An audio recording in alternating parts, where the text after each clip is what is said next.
Previous lecture में हमने introduction of chemistry के बारे में स्टडी किया था। इस लेक्चर में हम ब्रांचेज ऑफ केमिस्ट्री पढ़ेंगे। फर्स्ट ब्रांच है हमारे पास केमिस्ट्री की फिजिकल केमिस्ट्री। इसमें हम क्या करते हैं स्टडी, अगर कोई भी हमारे पास मैटर है उसकी एक या तो कंपोजिशन और फिजिकल प्रॉपर्टीज, इन दोनों को स्टडी करें तो जिस ब्रांच में हम केमिस्ट्री की स्टडी करते हैं उसे कहते हैं फिजिकल केमिस्ट्री। लाइक वाटर, हमारे पास कोई भी मैटर है, फर्स्ट करें वाटर है, वाटर इज अ मैटर। इसे मैटर क्यों कहेंगे, क्योंकि इसका मैस भी है और कोई ना कोई इसने जगह भी घेरी हुई है, चाहे जितनी भी है लेकिन इसने इसका मैस भी है और उसने जगह भी घेरी हुई है, तो ये एक मैटर है। अब इसकी कंपोजिशन क्या है, ये किन किन चीज़ों से मिलकर बना हुआ है, यानी ये बना हुआ है दो चीज़ों से, one is hydrogen and the second one is oxygen. दो हाइड्रोजन और एक ऑक्सीजन मिलकर वाटर का मॉलिक्यूल बना रहे हैं। एक तो इसमें हम कंपोजिशन स्टडी करते हैं, नेक्स्ट इसकी फिजिकल प्रॉपर्टीज़ को स्टडी करते हैं और फिजिकल प्रॉपर्टीज़ के साथ साथ ये देखते हैं कि इसकी प्रॉपर्टीज़ में कैसे चेंज आ रहा है, यानी पहले कैसी थी प्रॉपर्टीज़ और देन बाद में किसी के साथ रिएक्शन वगैरह कराने के बाद इसकी प्रॉपर्टीज़ कैसे चेंज हुई है। फिजिकल प्रॉपर्टीज़ को जस्ट स्टडी करते हैं। अब फिजिकल प्रॉपर्टीज़ कैसी हैं, इसमें हम स्टडी करते हैं कि उस एटम की स्ट्रक्चर कैसी है। फिजिकल प्रॉपर्टी में हम स्टडी करेंगे स्ट्रक्चर ऑफ एटम,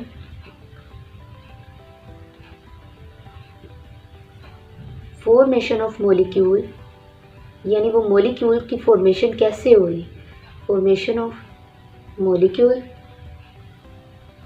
नेक्स्ट हम इसमें स्टडी करते हैं कोई भी गैसेज है उसका बिहेवियर कैसा है, वो क्या वर्क कर रही है, बिहेवियर ऑफ गैसेज के बारे में पढ़ते हैं। और सॉलिड्स, उनका सॉलिड्स का भी बिहेवियर कैसा है वो भी स्टडी करेंगे। और साथ में इनके ऊपर इफ़ेक्ट हो रहा है जो टेम्परेचर का, effect of temperature on them और इफ़ेक्ट ऑफ रेडिएशंस।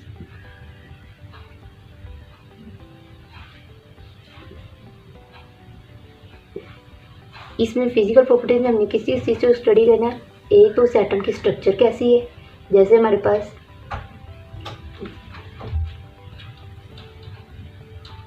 इस एटम की स्ट्रक्चर कैसी होगी, ये जो मॉलिक्यूल है ये किन किन चीज़ों से मिलकर बना हुआ है, फॉर्म किससे किया हुआ है, 2 hydrogen and 1 oxygen atom. Next है बिहेवियर ऑफ गैसेस, गैस, ये जो कोई भी हमारे पास गैस है, फर्स्ट करें ऑक्सीजन ही है, ऑक्सीजन भी एक मैटर है क्योंकि ये इसका कोई ना कोई मैस भी है और इसने स्पेस भी ऑक्यूपाई की है।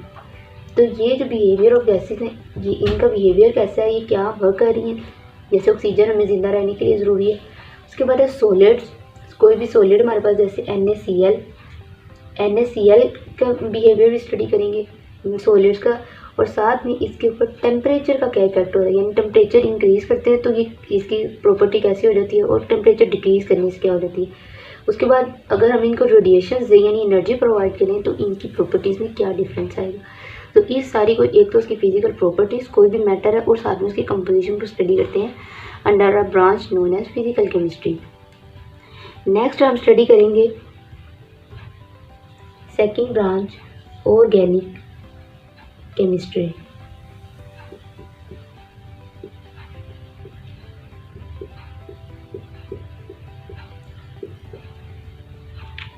सेकेंड ब्रांच हमारे पास ऑर्गेनिक केमिस्ट्री। ऑर्गेनिक केमिस्ट्री में हम क्या स्टडी करते हैं, हमारे पास कोवेलेंट कंपाउंड्स हैं और उनके अंदर कार्बन और हाइड्रोजन से मिलके जो बनते हैं compounds,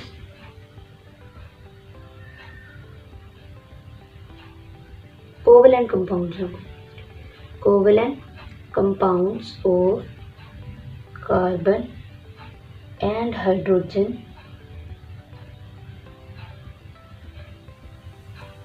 and their derivatives।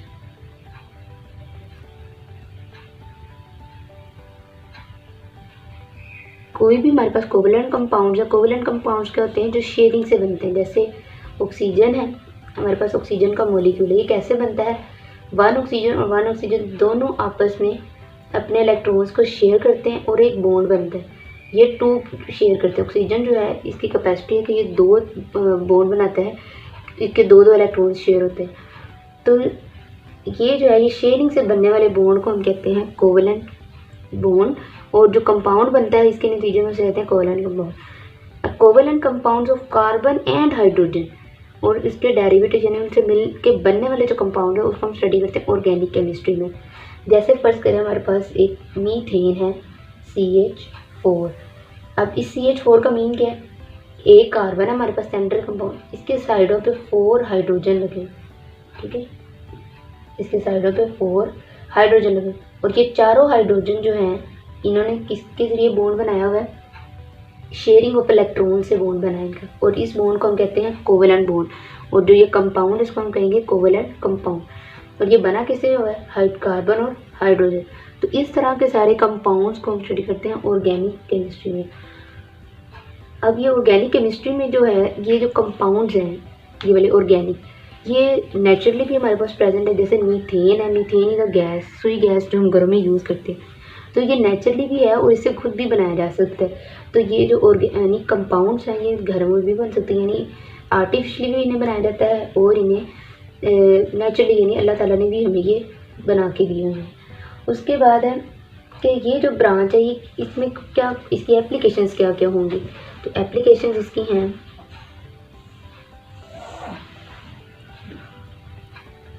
Application इसकी होंगी पेट्रोलियम यानी पेट्रोल्स वगैरह जो हम यूज़ करते हैं, पेट्रोकेमिकल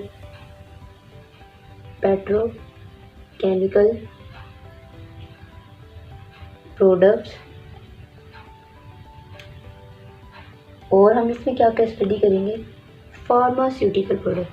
फार्मास्यूटिकल होता है जो फार्मेसी से रिलेटेड, यानी हमारी मेडिसिन वगैरह जो हैं फार्मास्यूटिकल प्रोडक्ट। तो इसमें हम ये सारी स्टडी करते हैं। पेट्रोलियम वगैरह जो हम डीजल्स हमारी जो गाड़ियाँ वगैरह चल रही हैं ये पेट्रोलियम की बनाता है। पेट्रोकेमिकल प्रोडक्ट्स यानी इसके अलावा जो पेट्रोल से बनने वाली चीज़ें हैं उनको, और फार्मास्यूटिकल प्रोडक्ट्स जो हमारी फार्मेसी में प्रोडक्ट्स यूज़ हो रही हैं मेडिसिन वगैरह बनाने के लिए, हम ऑर्गेनिक केमिस्ट्री में इसको स्टडी करते हैं। इन सारी चीज़ों को बनाने के लिए हम जो जिस ब्रांच में स्टडी करेंगे उसको कहते हैं ऑर्गेनिक केमिस्ट्री। नेक्स्ट हम जिस ब्रांच को स्टडी करेंगे वो है inorganic chemistry. In means not, organic means carbon और हाइड्रोजन वाले कंपाउंड्स। तो ऐसी ब्रांच केमिस्ट्री की जिसमें हम कार्बन और हाइड्रोजन के अलावा कंपाउंड को स्टडी करें उस ब्रांच को कहते हैं inorganic chemistry. Study of all elements except carbon and hydrogen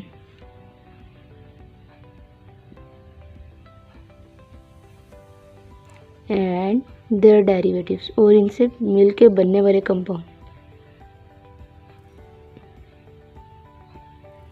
यानी ना तो हम कार्बन हाइड्रोजन को स्टडी करेंगे और उसके अलावा जितने भी इसमें हम किसको स्टडी करेंगे, ऑक्सीजन को, नाइट्रोजन को, फॉस्फोरस को और डिफरेंट अदर कंपाउंड्स को इसमें स्टडी करेंगे। नेक्स्ट है हमारे पास इसकी एप्लीकेशंस। एप्लीकेशंस में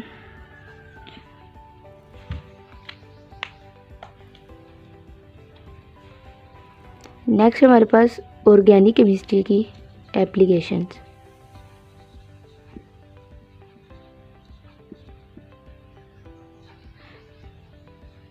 अब एप्लीकेशंस में इसकी क्या है, केमिकल इंडस्ट्री जो कि क्या बनाती हो, ग्लास बनाती हो, glass, ceramics, cement and metallurgy वगैरह।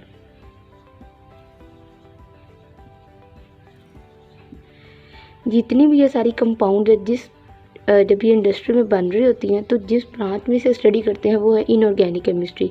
अब ग्लास है, इसमें कार्बन हाइड्रोजन नहीं होती, इसमें बाकी अदर एलिमेंट्स यूज़ होते हैं। इसी तरह सिरेमिक्स होते हैं, वो बर्तन जिनको हीट करके पिघला के बनाया जाता है और वो हीट प्रूफ होते हैं, उन्हें कहते हैं सिरेमिक्स। इस तरह सीमेंट में भी कार्बन और हाइड्रोजन के अलावा एलिमेंट्स होते हैं। मेटलर्जी जो है ये है मेटल को प्योर करना, मेथड टू प्योर मेटल। किसी भी मेटल को प्योरीफाई करने के लिए जो हम यूज़ करते हैं प्रोसेस या मेथड यूज़ करते हैं उसे कहते हैं मेटलर्जी। नेक्स्ट हम चलेंगे, जो ब्रांच हमारे पास है वो है बायो केमिस्ट्री।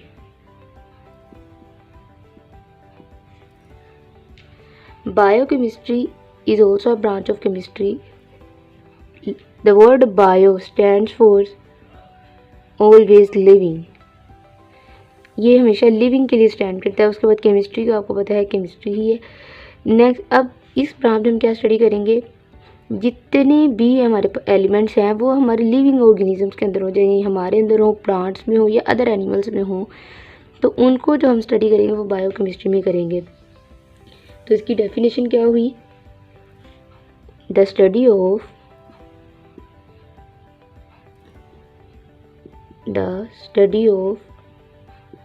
all elements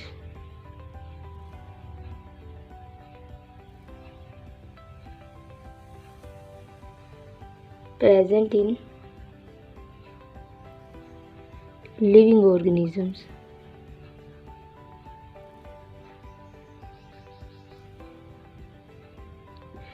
अब इन एलिमेंट्स की हम क्या क्या स्टडी करेंगे, एक तो उसकी स्ट्रक्चर को स्टडी करेंगे, सेकंड उसकी प्रॉपर्टीज को स्टडी करेंगे, थर्ड उसकी रिएक्शंस को यानी केमिकल रिएक्शंस को स्टडी करेंगे,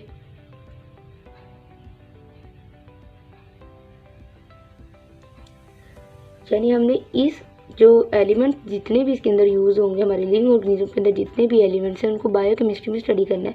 और उन एलिमेंट्स को हमने स्टडी क्या करना है, एक तो उनकी स्ट्रक्चर क्या है, उनकी प्रॉपर्टीज़ क्या है और उनके रिएक्शंस क्या है, उनका क्या फ़ायदा है हमारी बॉडी को। नेक्स्ट करना है कि हमारी लिविंग ऑर्गेनिज्म के अंदर जितने भी मॉलिक्यूल्स हैं उनको क्या कहेंगे, बायो मॉलिक्यूल्स। अब वो बायो मॉलिक्यूल्स कौन कौन से हैं, कार्बोहाइड्रेट्स हैं,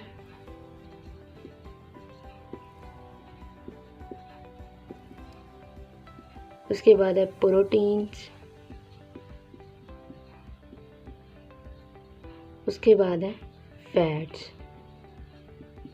तो ये जो हमारी लिविंग ऑर्गेनिज्म के अंदर ये सारी चीज़ें प्रेजेंट है इनको कहते हैं बायो मॉलिक्यूल्स। उसके बाद हम इसकी एप्लीकेशंस पे जाएंगे।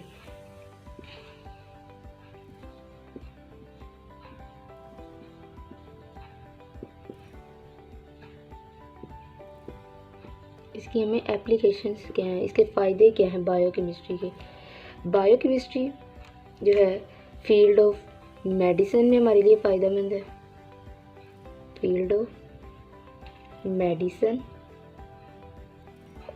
नेक्स्ट हमारे पास है ये फूड साइंस, यानी हमारी जिसमें ऐसी साइंस जिसमें हम अपनी खुराक के बारे में स्टडी करते हैं।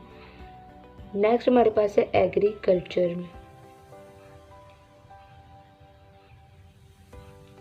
तो ये जो सारी हैं ये इसकी एप्लीकेशन है। फील्ड ऑफ मेडिसिन में बायोकेमिस्ट्री रोल प्ले कर रही है, फूड साइंस में कर रही है और एग्रीकल्चर में कर रही है। उम्मीद है आपको ये लेक्चर पसंद आया होगा। अगर पसंद आया तो लाइक करें, शेयर करें, सब्सक्राइब करें। मिलते हैं नेक्स्ट वीडियो में। अल्लाह हाफिज़।